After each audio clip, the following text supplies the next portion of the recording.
Hey everybody, this is Matt Thomas and welcome to another edition of This Week in Gay, a weekly video blog all about the gay and gay interest stories that happen to cross my desk and grab my attention. So it's been a very busy week in the world of sports when it comes to stories that have to deal with sexuality. Phoenix Suns CEO and President Rick Welts came out in an article in the New York Times where he discussed what it was like to live 40 years in the closet as an NBA executive. After discussing other sports figures that have recently come out, ESPN New York radio host Jared Max came out on air by saying, "Are we ready for this? Will you be able to still root for your favorite player if you know he's gay? Are we ready to have our sports information delivered by someone who's gay?" Well, you know what? We are going to find out. Because for the last 16 years, I've been living a free life among my close friends and family, and I've hidden behind what is a gargantuan-sized secret here in the sports world. British uber hunk and rugby player Ben Cohen is the David Beckham of the rugby world, and he probably has the best track history when it comes to a professional athlete that fights against homophobia and supports the gay community. Cohen recently announced that he's actually retiring from the world of rugby to follow up full-time with an organization that he created known as the Stand Up Foundation, which is something he set up to fight homophobia and bullying. The San Francisco Giants announced that they will be the first professional sports team to produce an It Gets Better video in support of teens struggling with their sexuality.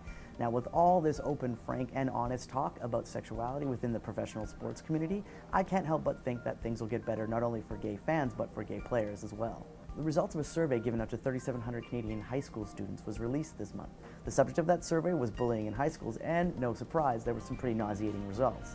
64% of those that identified as LGBTQ in the survey felt unsafe at school, 55% were verbally abused at school, and 21% were physically harassed at school. 10% even reported hearing homophobic comments from their teachers weekly, if not daily. Now, life clearly is not as sunny as an episode of Glee, but I, for one, would like to see some pretty drastic changes in the school board if the teachers are the one making the students feel uncomfortable. In pop culture news, unless you've been living under a rock, you know that Lady Gaga's newest album, Born This Way, was released this week. And while official numbers haven't come in yet, projections are putting sales at anywhere between 750 and 900,000 copies in its first week. So whether you like her or not, that girl is going to be around for a while. In other random Lady Gaga news, celebrity genealogist Chris Child discovered that Lady Gaga and Madonna are actually related, and not just by the way they look and sound. They are ninth cousins once removed. Child uncovered some documents that traced the pair back to a French immigrant couple that moved to Quebec in the 1600s. So I guess we can't really blame her, she was really born that way. Aerosmith lead singer and American Idol judge Steven Tyler admitted recently in his new autobiography, Does the Noise in My Head Bother You?, that he's actually tried gay sex. In it, he said, "Gay sex just doesn't do it for me. I tried it one time when I was younger, but I just didn't dig it." Which is funny because I said the exact same thing about listening to Aerosmith records. But kudos to Steven for having the courage to talk about having sex with a dude that looks like a dude. Lastly, the story that pissed me off the most this week was the very public battle between queer indie rock darlings Tegan and Sara and critically acclaimed hipster rapper Tyler the Creator. Now, Tyler the Creator enjoys rapping about rape and spews homophobic lyrics like, "Come take a stab at it, faggot, I pre-ordered your casket. Deep down, I'm an emo fucking faggot that's depressed. And you silly rabbit faggot, tricks are for kids." Sara from Tegan and Sara decided to call out this guy and the whole music community that allowed for this guy's attitude to go unchecked. She wrote on the band's website, "In any other industry, would I be expected to tolerate, overlook, and find a deeper meaning in this kid's sickening rhetoric?